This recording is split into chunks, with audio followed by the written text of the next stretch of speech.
Trader et futur trader, bonjour, ici c'est Thomas. Donc, comme d'habitude, tout ce que je veux dire aujourd'hui dans cette vidéo n'est pas un conseil d'achat de vente, c'est vraiment à titre informatif et pédagogique. Je ne suis pas habilité à vous donner des conseils, donc c'est vraiment à vous de prendre vos décisions. Je vous rappelle aussi qu'il y a une page Facebook que je mettrai sous la vidéo, donc vous pouvez cliquer sur le lien et puis du coup vous abonner à la page Facebook. Donc je vais faire 2-3 actions aujourd'hui d'analyse technique et je vais aussi faire une autre vidéo. Je mettrai un autre lien sous la vidéo, une vidéo avec d'autres actions qui pourraient être intéressantes pour prendre position dessus prochainement. Voilà, bon, pour ceux qui veulent, il y a une vidéo supplémentaire. En fait, il faudra juste remplir un petit formulaire et puis du coup la vidéo vous sera envoyée directement par mail. Donc, on va commencer par l'action Air France. Alors, je sais que c'est une action qu'on m'a demandé. Alors, je sais même plus la question qu'on m'a posée comme question. Pour dire vrai, il faut que je relise les commentaires. Bon, je reviens dessus et j'espère que je répondrai en même temps à la question par rapport à l'action Air France. Donc là, du coup, chaque bougie correspond à un jour de cotation. Donc du coup, ce qu'on va faire, c'est quand même prendre un peu de recul. Donc là, on va se mettre en données hebdomadaires. Donc chaque bougie correspond à une semaine de cotation. J'ai tracé toutes les zones de résistance et de support. Alors vous voyez là les cours sont ici, donc là on a les données d'hier, donc du mercredi 24 février. Donc du coup j'ai tracé, vous voyez toutes les zones. Alors vous voyez ici j'ai tracé une zone qui est ici. Là ça va être la résistance que j'ai tracée là, donc résistance ou support selon dans le sens des prix. Vous voyez ici on a rebondi dessus, on a rebondi, on a rebondi, on a rebondi plein de fois ici, on a fini par le casser. Et là, du coup, on a aussi rebondi dessus. Donc là, on va arriver dessus. Donc vous voyez la zone des 6 euros là. En plus, c'est un chiffre rond. Donc la zone des 6 euros va être un peu compliquée, je pense, à passer. Donc là, on va juste se rapprocher pour voir un peu ce qui se passe en données journalières. Donc, vous voyez la résistance que je parlais autour des 6 euros, elle est ici.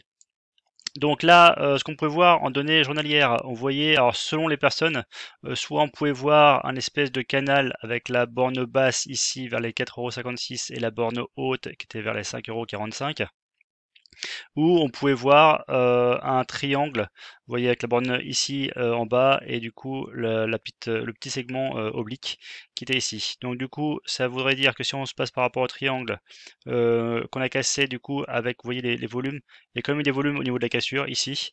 Du coup là on est en train de traverser du coup le haut du canal. J'ai radé je crois aujourd'hui, le jeudi 25 février, elle continue à monter. Donc elle a même pas fait de petite pause au niveau de la résistance que j'ai tracée en pointillé ici.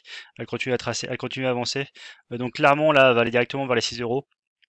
Vu qu'on a vu que la zone des 6 euros était une zone travaillée et en plus une zone travaillée depuis de longues années, clairement je pense que ça va être vraiment une zone qui va être compliquée à passer. Donc je pense que ça va pas mal travailler ici.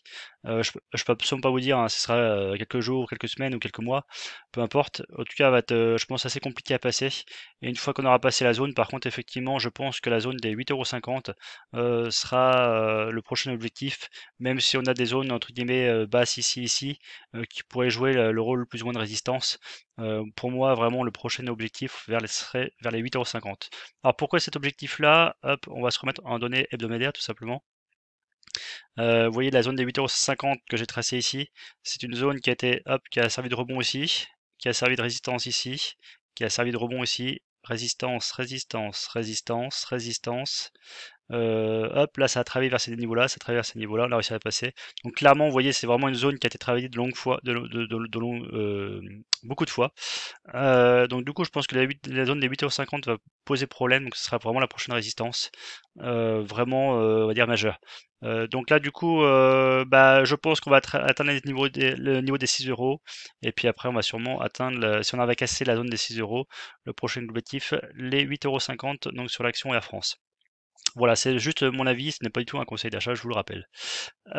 Donc action suivante, du coup en Neolife.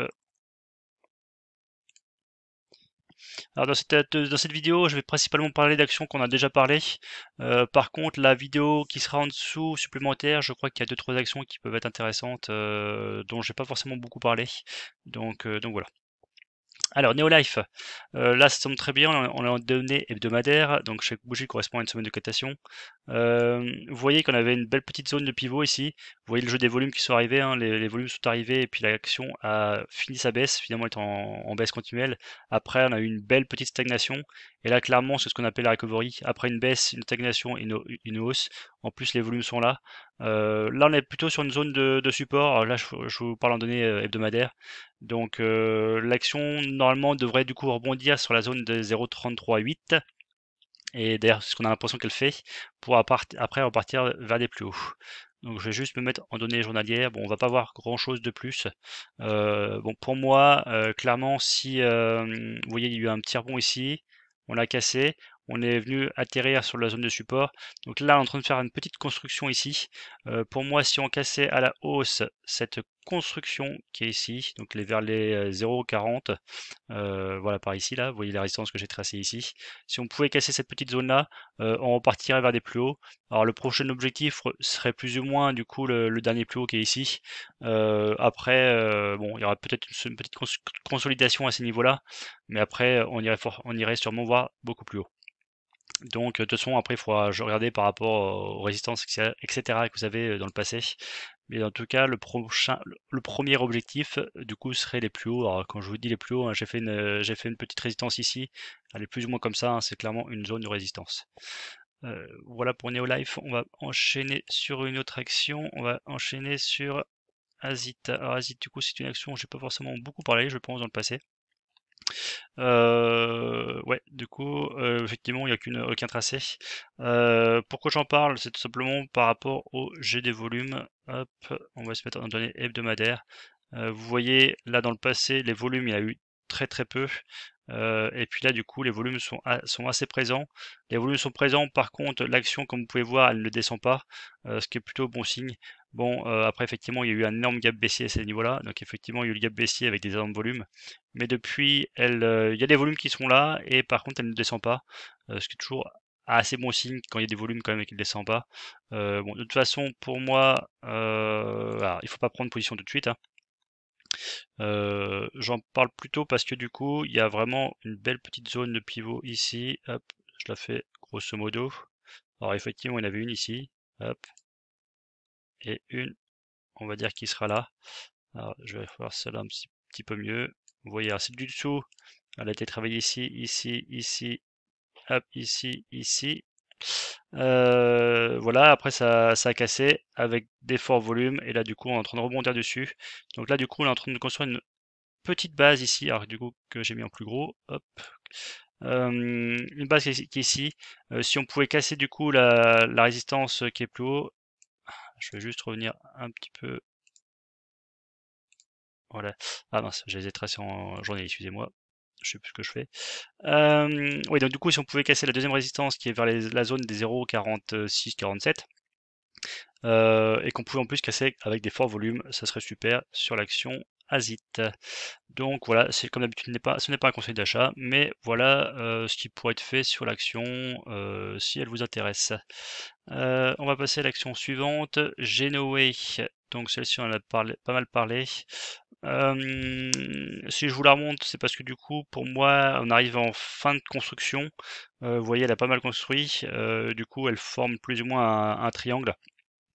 Donc du coup, comme ça commence à se resserrer très fortement, je pense qu'on arrive à la fin de la construction et que d'ici les prochains jours, voilà, quelques jours, on va dire une à 10 jours, enfin d'un jour à 10 jours, on va dire, je pense que ça va casser. Et espérons-le pour elle que ça casse par le haut. Donc du coup, l'action pourrait casser la zone des 3,90 € et pour partir beaucoup plus fortement, avec comme premier objectif les plus hauts ici. Et puis voilà, après, on verra ce qui se passe. Whitby aussi, que j'ai l'action dont j'ai parlé dans le passé. Alors Whitby, alors c'était une action qui était un peu qui a été, alors, du coup, qui a eu une belle augmentation, hein, comme vous pouvez voir. On est passé de, hop, on va prendre plus bas, on va dire 2 € pour arrondir à 12 €. Donc on a fait du x6. x6 en combien de temps? De avril à janvier, donc en 8-9 mois, on a fait x6, donc c'est quand même une belle petite hausse. Bon là effectivement, comme vous pouvez voir, elle a pas mal dérouillé. Par contre, je pense qu'on a encore du potentiel sous le pied, hein, cette action. Il y a eu effectivement un beau petit creux. Là, je pense que sur Rugby, ce qu'il faut faire, c'est tout simplement attendre une construction. Alors, je sais pas comment va se faire la construction, mais imaginons que ça se passe comme ça. Et du coup, que ça forme une petite résistance comme ceci. Voilà. Et ouais, et on pourrait éventuellement prendre sur la question de la résistance qui sera construite.